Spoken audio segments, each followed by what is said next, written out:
O ano sem verão. Como um vulcão na Indonésia criou a bicicleta e o monstro de Frankenstein. Imagine acordar em uma manhã de julho e encontrar as ruas cobertas por uma espessa camada de neve. Imagine que, em pleno verão, as colheitas morrem congeladas e o céu permanece cinzento por meses a fio.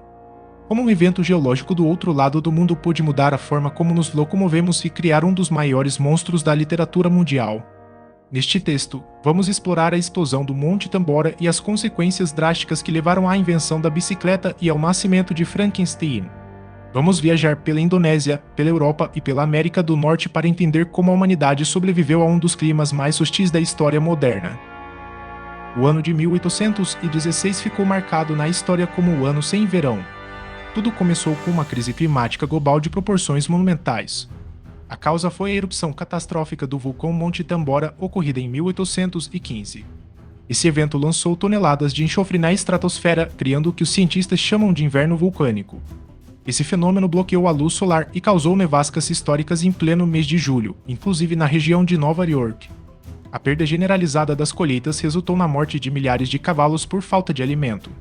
Diante desse colapso nos transportes, o inventor alemão Carlo Drais projetou a máquina de correr, que se tornou o precursor direto da bicicleta moderna. Ao mesmo tempo, o clima gélido na Suíça confinou a escritora Mary Shelley em uma mansão, estimulando a criação do clássico literário Frankenstein. No mês de abril de 1815, o vulcão Monte Tambora explodiu de forma devastadora na ilha de Sumbawa, na Indonésia. A explosão teve um índice de explosividade vulcânica de nível 7, sendo a maior erupção registrada na história humana nos últimos 500 anos. O estrondo da detonação foi tão potente que pôde ser ouvido a uma distância de até 2.000 quilômetros. Milhares de pessoas morreram de forma imediata na ilha devido aos fluxos de fogo e cinzas. Nos meses seguintes, dezenas de milhares de habitantes da região morreram de fome e doenças decorrentes do desastre. O evento ejetou pelo menos 37 quilômetros cúbicos de material rochoso denso na atmosfera, embora algumas estimativas sugiram um volume de poeira superior a 120 quilômetros cúbicos. A ciência explica que essa erupção violenta injetou uma quantidade massiva de dióxido de enxofre diretamente na estratosfera. Estima-se que foram lançados cerca de 60 megatons de enxofre no ar. Na alta atmosfera, esse gás reagiu quimicamente e se transformou em aerossóis de sulfato. Essas micropartículas funcionaram como uma barreira solar global, refletindo a radiação do Sol de volta para o espaço. Como consequência direta, a temperatura média do planeta caiu de forma severa. Houve uma redução na temperatura global de até 3 graus Celsius em partes da Europa e da América do Norte. Alguns cientistas acreditam que outra erupção prévia, do vulcão Mayon nas Filipinas em 1814, pode ter potencializado esse resfriamento geral. O ano de 1816 amanheceu sob uma névoa seca e persistente que ofuscava a luz do sol. Em maio daquele ano, fortes geadas congelaram os solos agrícolas na Nova Inglaterra. No início de junho, uma nevasca histórica atingiu as cidades de Albany e Dennisville. O gelo destruiu as plantações de milho que estavam em pleno crescimento. Em julho, novos registros de neve e gelo ocorreram no estado de Nova York e na região de Quebec. Testemunhas da época relataram pingentes de gelo de 30 centímetros formados ao meio-dia, mesmo em locais protegidos. Diários de religiosos da época registraram um congelamento de lagos na Pensilvânia e temperaturas abaixo de zero quase diariamente. No outono, os poucos grãos que restaram congelaram antes mesmo de amadurecer. Essas anomalias climáticas devastaram as colheitas de trigo, centeio e aveia em toda a Europa.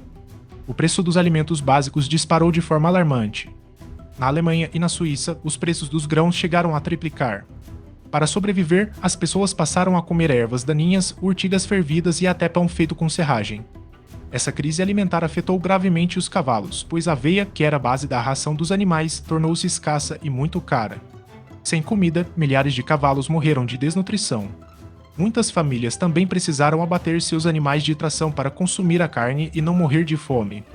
A perda dos cavalos paralisou o transporte de mercadorias e a locomoção de passageiros, forçando as pessoas a usarem cães e bois para puxar carroças.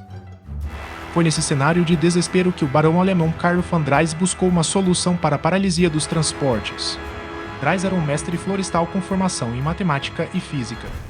Ele vivia na região de Baden e observava de perto a agonia dos animais.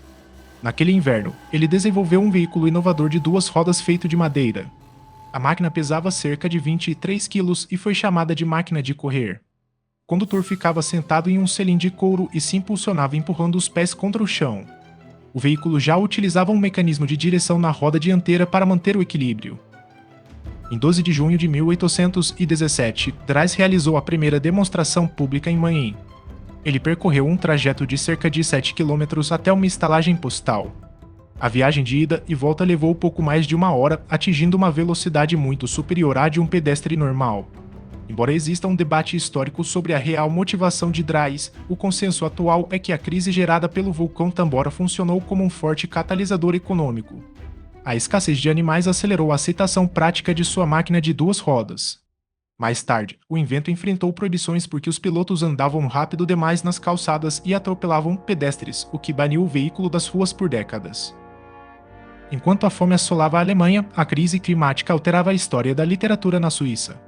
A jovem Mary Wollstonecraft Godwin e seu futuro marido Percy Shelley viajaram para os arredores de Genebra. Eles alugaram uma casa próxima à luxuosa vila de Odati, onde estava hospedado o poeta Lord Byron. O grupo planejava aproveitar o verão europeu navegando pelo lago e fazendo trilhas nas montanhas. Contudo, a chuva incessante e o frio extremo confinaram todos dentro de casa por muitos dias seguidos.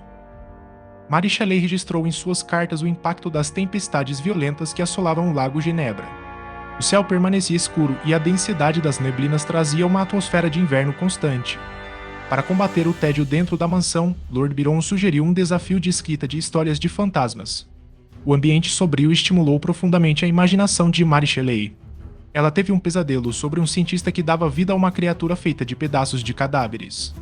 Essa visão deu origem ao clássico Frankenstein. A famosa cena em que a eletricidade dá vida ao monstro reflete as constantes tempestades de raios observadas por ela da janela da mansão durante aquele verão sombrio. O ano sem verão de 1816 demonstra como pequenas variações climáticas podem provocar grandes transformações sociais, tecnológicas e culturais. A poeira de um vulcão na Indonésia alterou o destino de pessoas a milhares de quilômetros de distância. A escassez de recursos gerada pelo inverno vulcânico forçou a humanidade a repensar a mobilidade urbana, resultando na invenção do precursor da bicicleta.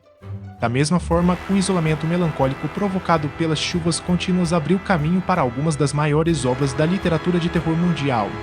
Os desdobramentos desses eventos mostram que a engenhosidade humana floresce nos momentos de maior crise e escuridão. As fontes consultadas para esta pesquisa incluem estudos de química atmosférica e física, dados de centros de biotecnologia e registros climáticos das universidades da Califórnia e do Havaí. Também foram utilizados arquivos históricos de meteorologia, crônicas de associações de ciclismo, documentos de escritórios de patentes e verbetes de enciclopédias renomadas como a britânica, além de análises literárias sobre o período do romantismo e a vida de Mary Shelley.